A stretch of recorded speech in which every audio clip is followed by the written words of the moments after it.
petit peu le seul, comme ça, on m'a dit salut, bah maintenant je crois en Dieu. Je suis arrivé devant ma famille, j'ai dit bah je crois en Dieu. Ils sont venus chez moi et tout, ils ont pris ma Bible, genre ils l'ont ouverte, et genre ils ont commencé à dire des trucs du Coran. Ils se sont filmés, ils m'ont regardé, ils rigolaient, j'étais en mode what, genre, qu'est-ce que je suis ici, genre.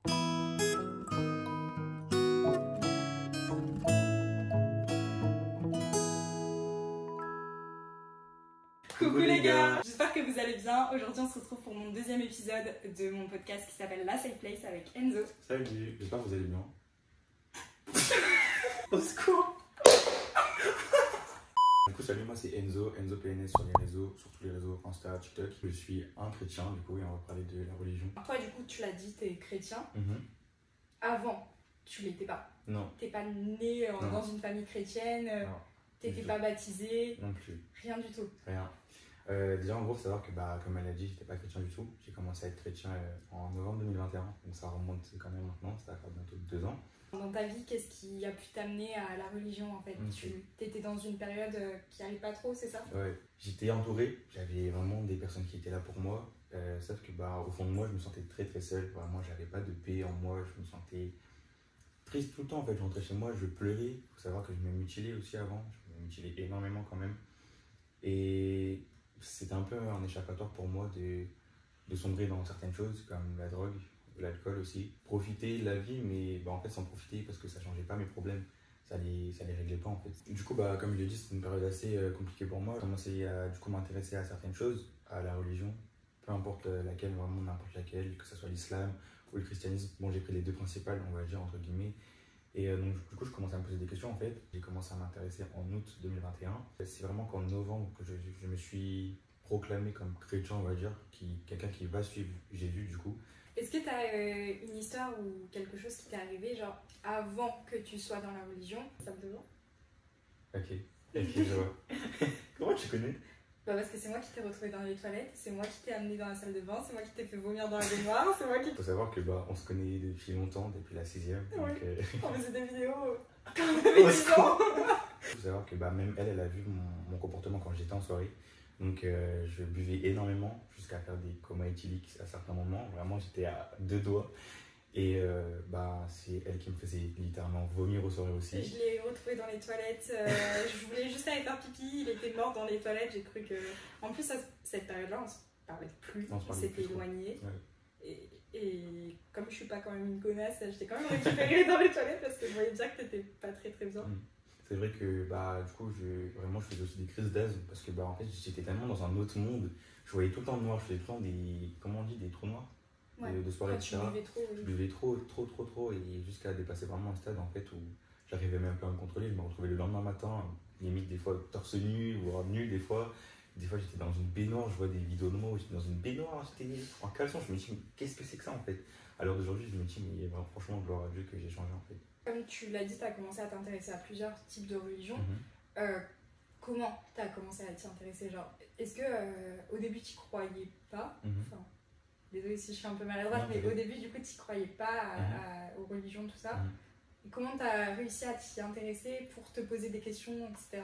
En gros, j'ai commencé à voir que certaines personnes allaient de mieux en mieux. En fait, je voyais des fois certaines vidéos passer en mode ça parlait de christianisme, de l'islam, etc. Je me dis, mais ça se trouve, ça pourrait peut-être m'aider en fait, parce que je trouvais pas de solution. J'ai été déjà voir une psy qui m'a pas forcément aidé. J'en ai parlé avec mes amis, mais mes amis ils étaient là pour m'aider vraiment physiquement on va dire à tenir le coup, et Dieu m'a vraiment aidé mentalement à vraiment guérir de certaines blessures. Et du coup j'ai commencé à me poser des questions. Donc en août pour la première fois j'avais été à Paris, et il faut savoir que ma belle-sœur du coup la fiancée de mon copain, c'est... Attends, c'est une dinguerie de ce que je dois dire là. T'as dit quoi? La fiancée de mon copain. T'as un copain? Ben non. La fiancée de mon copain dans sa... Moi je pensais que t'avais un copain du coup. La fiancée de mon frère, c'est mieux, m'a tout simplement parlé de Dieu en fait. Grâce à Diana, du coup, la fiancée de mon frère, qui me parlait en fait de Jésus, de sa vie en général, de pourquoi c'est Dieu, enfin de plein de choses en fait. Quand je lui posais des questions, elle me répondait. On a parlé de minuit à 7h du matin d'ailleurs. C'était vraiment ma première soirée où j'ai commencé vraiment à appuyer encore plus sur mes recherches et sur ma conviction de peut-être que c'est vrai, peut-être que ça m'aiderait en fait. Donc c'est comme ça que je me suis posé certaines questions et que ça me lance encore plus. Et c'est vraiment en novembre 2021 que j'ai mis un pied dedans, on va dire. Là, tu t'y intéressais, mais tu n'étais pas encore vraiment chrétien. T'as fait comment ta première prière? Est-ce que tu te souviens du soir où tu l'as fait? Ouais, un soir, j'ai été pour la première fois à l'église en ligne. En gros, c'est des petits moments de partage qui sont avec l'église. Et j'ai été pour la première fois à l'église en ligne. Et il faut savoir que je ne parlais pas à une personne. Enfin, je ne parlais plus. Pourtant, c'était ma meilleure amie, mais je ne lui parlais plus. Et en gros, ce qui s'est passé, c'est que du coup, pour les croyants, ils vont forcément comprendre. Mais peut-être que toi, tu vas comprendre. Mais en gros, ok, salut toi. Il y a une personne de ce moment de partage-là qui m'a dit j'ai un truc à dire à une personne. Cette personne à qui tu parles plus, qui est ta meilleure amie, va lui reparler et demande-lui pardon parce qu'elle aussi, en fait, elle est blessée. Elle aussi, elle a des blessures que tu ne sais pas. Ça se trouve, elle a perdu des gens de sa famille et que tu sais pas. Et du coup, j'étais choqué. Je me suis dit, mais c'est vraiment vrai en fait. Et c'est à ce moment-là, je me suis dit, mais peut-être que Dieu il est vraiment vrai parce qu'il me voit et il voit la situation que je traversais actuellement. Donc, du coup, après ce moment-là de l'église en ligne, j'ai été prier un soir dans ma chambre. Je me suis mis en position indienne, on dit. Et j'ai fermé les yeux et tout simplement je parlais. Mais au début, je disais, ouais, ça se trouve, je parle comme un fou et tout. Enfin, ça se trouve, t'existes même pas, tu vois. Mais viens me parler, viens me montrer que t'es réel, tu vois. À travers plusieurs signes, tu demandes plusieurs choses et viens me montrer que tu m'écoutes, que tu me vois et que tu m'entends. C'est un peu comme ça que j'ai commencé à vraiment croire en Dieu. Après, ça a été un processus en fait, où vous demandez, vous recevez, vous demandez, vous recevez. C'est un échange en fait avec Dieu. Ok. Et t'as demandé quoi ce premier soir? C'était pas un peu bizarre déjà de parler tout seul comme ça? Franchement, en vrai, c'était assez bizarre. Je me dis, ça se trouve, je suis vraiment fou. Mes parents, en ils m'entendent, ils me disent, pourquoi il parle tout seul dans sa chambre? Enfin, je me dis, quand j'y repense, c'est vraiment assez bizarre. Mais maintenant, je me dis, mais c'est tout à fait normal en fait. Et c'est comme ça que j'ai réussi à expérimenter vraiment la puissance de Dieu. Et ce que je lui ai demandé, c'était en fait qu'il vienne me parler de quelqu'un qui avait besoin d'aide en fait. Je lui ai dit, si vraiment tu es réel, viens me montrer quelqu'un qui a besoin d'aide et que je sais que je pourrais aider. Dieu me parle à travers des personnes ou à travers des rêves. J'ai fait un rêve de cette personne-là qui n'était pas bien. Et j'étais voir cette personne-là, je lui ai demandé tout simplement, ouais, est-ce que tu es bien en ce moment? Cette personne-là, elle m'a dit non. Alors que cette personne-là, je ne lui parlais pas tous les jours. Et c'est comme ça que je me suis dit, ok, bon, il y a peut-être quelque chose en fait. Il y a peut-être un truc qui se passe. Et au début, on se sent pas trop à l'aise. On est en mode, oula, c'est bizarre quand on voit les choses de notre propre yeux, ça fait bizarre un peu. Mais maintenant, pour moi, c'est tout à fait normal, quoi. Et tu y as cru direct? Ouais, j'ai commencé à y croire de plus en plus, à demander encore plus. Et après, c'est vraiment un processus où plus vous demandez des choses, plus ça arrive. Une fois qu'on va dire que, enfin encore une fois, pardon si je m'exprime mal, mais une fois que tu as commencé à vraiment y croire, est-ce que tu as eu des doutes ou des questionnements, même alors que tu savais que ça existait? Ouais, j'en ai eu beaucoup, j'en ai eu pas mal, surtout durant la première année, pardon, où forcément j'étais avec ma marche avec Jésus, enfin dans ma marche avec Jésus plutôt, et je me posais des questions. Est-ce que ouais, c'est vrai, je suis là, je me prive de certaines choses, je vais plus trop en soirée, je bois plus, je ne fume pas, je sors avec personne, enfin je me préserve, je me mettais dans ma bulle et je me disais, est-ce que je suis fou? Est-ce qu'il n'y a que moi qui fais n'importe quoi? Est-ce que je me prive vraiment on va dire d'un plaisir de la vie? Ouais, j'ai eu pas mal de doutes, je me disais, en fait ça se trouve c'est faux, ça se trouve je suis juste un fou en fait, ça se trouve je suis juste un fou. Après ma foi, elle a fait... Au niveau des réactions de ton entourage, ouais. Est-ce que ça a été... Là. C'est vraiment la meilleure question. Genre. Non, vraiment, c'est la meilleure question. Ouais. Parce que en fait, je reçois énormément de messages par rapport à ça. En mode, oui, comment tes parents nous ont réagi, comment ta famille ils ont réagi en fait, parce que c'est un truc assez délicat. Mais au bout d'un moment, il faut le dire, en fait, faut pas avoir honte de sa foi. Et moi, c'était compliqué du coup, parce que ma mère, elle est athée. Et mon beau-père, il est athée, mais issu d'une famille croyante, sauf que c'est le seul qui n'y croit pas. Donc j'étais un petit peu le seul, comme ça, en mode, salut, maintenant je crois en Dieu. Je suis arrivé devant ma famille, j'ai dit, je crois en Dieu. J'ai dit salut, je crois en Dieu et je suis chrétien et maintenant je vais être chrétien et voilà, je vais prier, tout ça, je vais vraiment me mettre dans la foi, je vais aller à l'église, des choses comme ça quoi. Ils m'ont dit ok.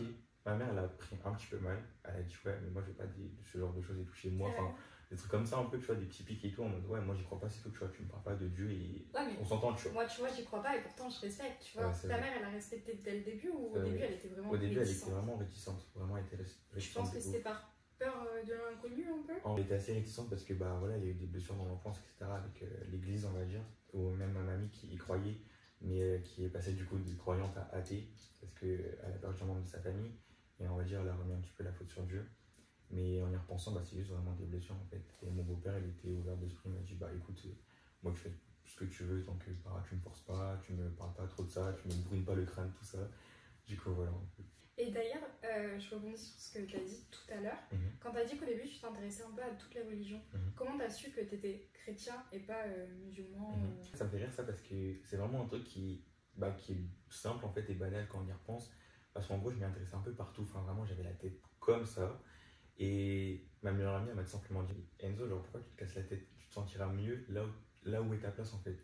Et c'est vrai que dans l'islam, c'est pas pour juger, parce que je suis pas comme ça, vous me connaissez, mais dans l'islam, je me sentais pas réellement. Genre, tu vois, je me sentais pas réellement waouh. Malgré que c'est une belle religion, etc.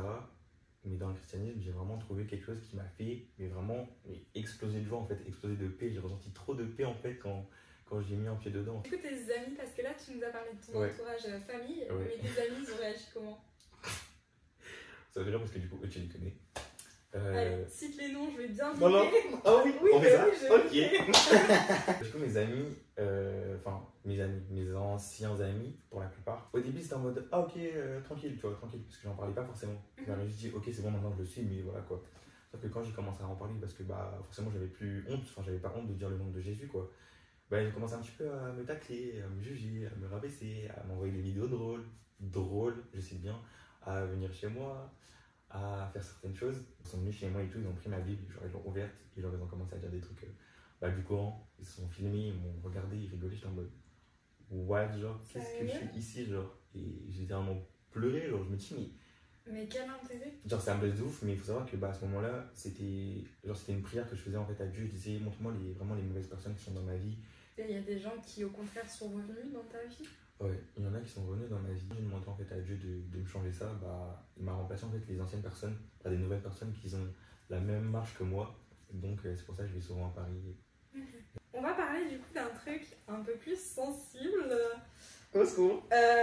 Ton orientation sexuelle. Ok. Donc, parce que, pour rappel, Enzo et moi, on se connaît depuis longtemps. Et je me souviens qu'au collège, tu t'étais un peu confiée à moi. Du coup, effectivement, au collège, je commençais un petit peu à, on va dire, entre guillemets, m'affirmer avec certaines personnes. Première. Vraiment, je crois que tu étais la première personne à qui j'en ai parlé. Tu m'appelais comment? C'est bon, j'arrête. C'est ça. Et au début, je ne m'assumais pas réellement, du coup. Et c'est vraiment, vous allez prendre pour un fou, mais c'est vraiment qu'en devenant chrétien que j'ai commencé à m'assumer. J'ai plus peur de moi et Dieu il est avec moi en fait. Dieu il sera là, il regarde vraiment mon cœur. Et jamais un point de vue de jugement en mode ouais, non, mais toi t'es lesbienne, t'es gay, genre casse-toi et tout, enfin ça va pas ou quoi. J'espère bien. Genre, mais non, je serais pas ça, je ça aussi. Mais vraiment, ça me permet en fait d'avoir aussi un point de vue qui peut comprendre en fait la situation de certains qui ont encore honte de ça. Mes genoux ils sont bons genre dans le procès. Mais ouais. Et malgré c'est écrit dans la Bible, oui, c'est une abomination, oui, l'homme ne couchera pas avec un homme comme on couche avec une femme. Moi, je me suis posé énormément de questions. Pendant un an, je demandais à Dieu, oui, est-ce que tu m'aimes comme je suis? Est-ce que tu m'acceptes? Est-ce que ça te dérange, etc. Et en fait, c'est une expérience qu'en fait, on doit avoir avec Dieu pour savoir qu'est-ce que lui, il en pense. Parce qu'il y a des gens, ils vont te juger, ils vont te pointer du doigt. Non, mais ça, c'est péché, tu vas aller en enfer parce que t'es gay, t'es lesbienne. Mais non, en fait, ça marche pas comme ça. Ouais, genre, j'étais bi, mais je savais que je voulais finir ma vie avec une fille, avoir des enfants, me marier, etc. Je dis pas que je peux en avoir avec un garçon. Mais que, genre, si j'avais eu l'occasion de le faire avec un garçon, je ne me serais pas privé. Mais Dieu m'a, on va dire, empêché ça et je le remercie en soi parce que je suis quelqu'un, je fais très très très attention à mon corps. Et voilà. Si je dis pas de bêtises, je crois qu'il y a le couple aussi Jacques Mus où il y en a un des deux aussi qui est chrétien et qui croyait en Dieu. Et voilà, maintenant ils sont en couple et ils sont pas gays, tu vois. Mais moi je dis en vrai, c'est chacun, on va dire, son expérience en vrai. Est-ce que tu as pu aider des gens qui s'intéressaient aussi à la religion? Énormément. J'ai pu aider énormément de personnes. Je pourrais pas vous dire combien, c'est impossible. Mais vraiment, j'en ai déjà pleuré carrément parce que c'est assez choquant de voir qu'une personne comme moi, derrière un téléphone, j'ai pu aider des centaines et peut-être des milliers de personnes. Il y en a une d'ailleurs qui m'a choqué. C'est une série de témoignages où je parle des témoignages de certaines personnes qui n'ont pas assez de visibilité. Et cette personne-là, elle n'arrivait pas à manger. Elle était toute seule dans sa vie. Elle était tout le temps dans sa chambre. Elle était en dépression. C'était une phobie de sortir, elle pouvait pas du tout sortir de chez elle, mais vraiment pas du tout. Elle est venue me voir et me parler en fait, on a commencé à parler. J'ai commencé à prier pour elle, j'ai commencé à lui parler de Dieu.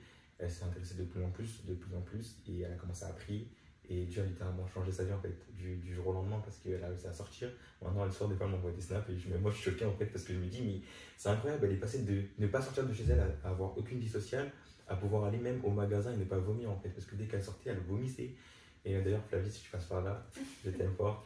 Et bon, ça va peut-être à vous poser des questions, parce que bah, voilà, il faut se poser des questions en soi dans la vie, et que si vous ne vous sentez pas bien, si vous êtes en dépression, si vous n'avez pas une paix en fait, si vous n'êtes pas heureux malgré que vous soyez entouré, etc., bah, posez-vous les bonnes questions, personne ne vous force, moi je ne vous ai pas forcé à croire en Dieu. Vraiment, si vous ne vous sentez pas bien, juste demandez en fait, demandez s'il est réel et vous verrez. En tout cas, soyez bénis, et à toi aussi, béni. Tu m'appelais comment? Non mais sérieusement, non mais sérieusement. Allez, sur ce, des bisous. Bye, j'arrête là. Et n'oubliez pas, ce podcast est dispo sur YouTube et sur Spotify. Bisous. Non, sérieusement. Bah ouais, sérieusement, non mais Enzo. Il y a vraiment que moi qui fais des erreurs, genre.